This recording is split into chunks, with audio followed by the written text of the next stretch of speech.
আপনারা ইতিমধ্যে দেখেছেন বিগত যে 5ই জুন বিশ্ব পরিবেশ দিবস উপলক্ষে আমাদের ভারতবর্ষের প্রধানমন্ত্রী এবং বর্তমান পশ্চিমবঙ্গ সরকারের মাননীয় মুখ্যমন্ত্রী সম্মানীয় শুভেন্দু অধিকারী মহোদয় ইতিমধ্যে একটি ঘোষণা করেছেন। এই বছরে সারা বছর ধরে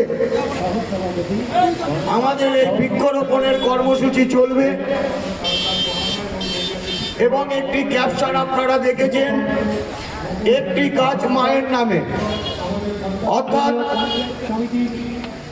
আমার জন্মদাতা মা, তার প্রতি যে আমাদের শ্রদ্ধা, তার প্রতি যে আমাদের ভালোবাসা, তার প্রতি আমাদের যে দায়িত্ব কর্তব্য, সেই ভাবনাকে সামনে রেখে পশ্চিমবঙ্গের প্রতিটা মানুষের কাছে আবেদন ছিল যে তারা প্রত্যেককে একটি করে গাছ রোপণ করে তাকে মায়ের মতন লালন পালনের মধ্য দিয়ে তাকে বড় করে তুলবে।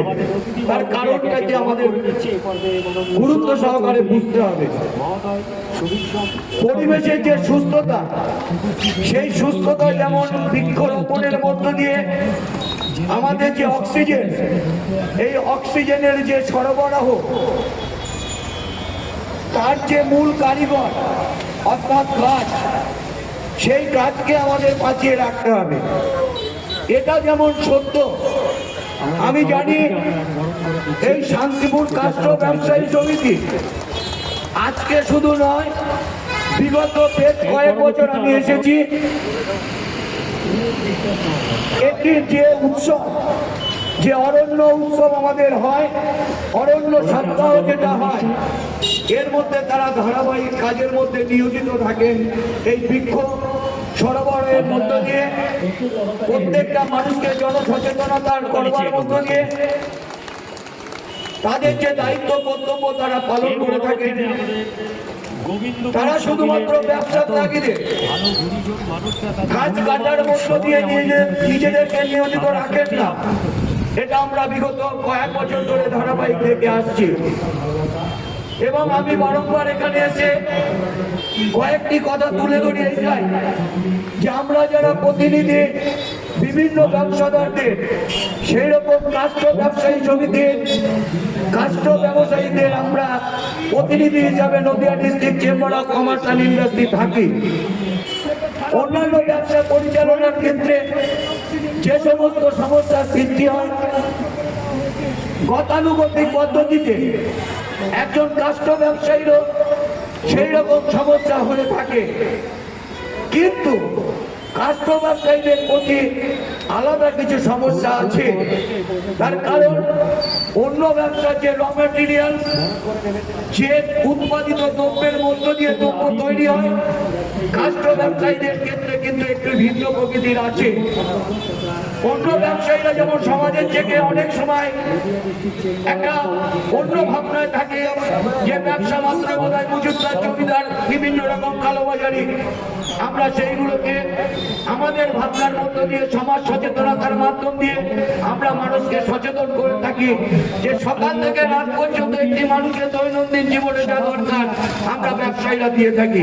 শুধুমাত্র দিয়ে থাকি নয়, ভারতবর্ষের স্বাধীনতার প্রাক্কালে যেটা দায়বদ্ধতা ছিল সরকারের, যে প্রতিটা মানুষের যে অন্ন বস্ত্র বাসস্থান, আমরা ব্যবসায়ীরা আমাদের শিক্ষা পড়ে আমরা আমাদের সেই দায়িত্বটা নিজের কাছে তুলে নিই।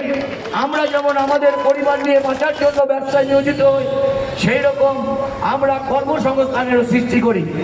সেইরূপ এই কাষ্ঠ ব্যবসায়ীরা তাদের যে নৈতিক দায়বদ্ধতা তারা প্রতিনিয়ত মেনে চলে।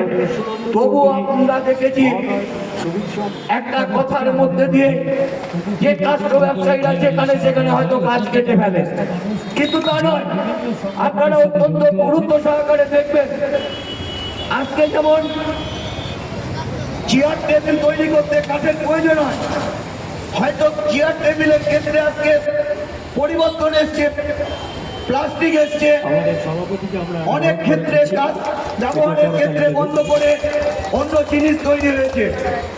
কিন্তু একটা জিনিস ভাবতে হবে, একটা কাষ্ঠ ব্যবসায়ীরা যেমন গাছ কাটার মধ্যে দিয়ে নিয়োজিত থাকে না, আজকে সারা ভারতবর্ষ নয়, সারা পৃথিবীতে উন্নয়নের বার্তাকে তুলে দিয়ে উন্নয়নের বার্তাকে মানুষের মধ্যে গাছ সেই স্থানে যদি লাগিয়ে দিয়ে আসা যায় তাহলে মনে হয় খুব ভালো হয়। সেই গাছটাকে একটা খাঁচা দিয়ে গাছটাকে সেখানে বসিয়ে রাখা হলো। মালিক ঠিক তার পরিচর্যা করে তৈরি করে দিতে পারবে। এটা সমাজের প্রতি আমাদের দায়বদ্ধতা। একটি গাছ একটি প্রাণ, শুধু একটি প্রাণ না, এই পৃথিবীতে মানুষ যা দেয় এই গাছটি কিন্তু তার দ্বিগুণ পৃথিবীকে দিয়ে যায়। এইটা আমার প্রাকৃতিক এসি, এটা আমার সন্তান। আপনার সন্তান আপনাকে খেতে দেবে না, কিন্তু এই গাছটি আপনাকে ভবিষ্যৎ করে যাবে। এটা হচ্ছে বোবা সন্তান। কাঠ ব্যবসা চলবে, অবিরল চলবে, নাহলে ব্যবসাটা চলবে কি করে? আমরা কাঠের জিনিস পাবো কোথায়? গাছ কাটা হবে, যেই পরিমাণ গাছ কাটা হবে তার থেকে বেশি পরিমাণে আমাদের গাছ লাগাতে হবে। এই দায়িত্বটা কাঠ ব্যবসায়ীদের হাতে তুলে দিতে হবে।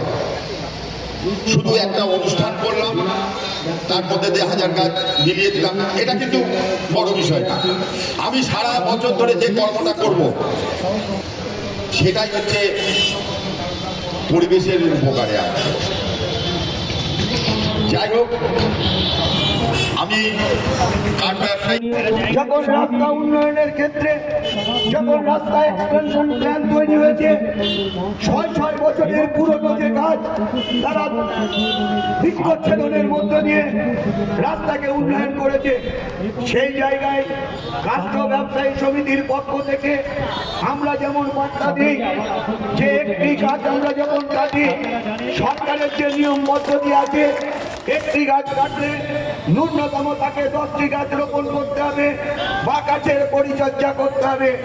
এই মঞ্চ থেকে আগেও আমরা বলেছি, আজকেও বলছি, আমাদের ব্যবসায়ীরা প্রতিশ্রুতিবদ্ধ।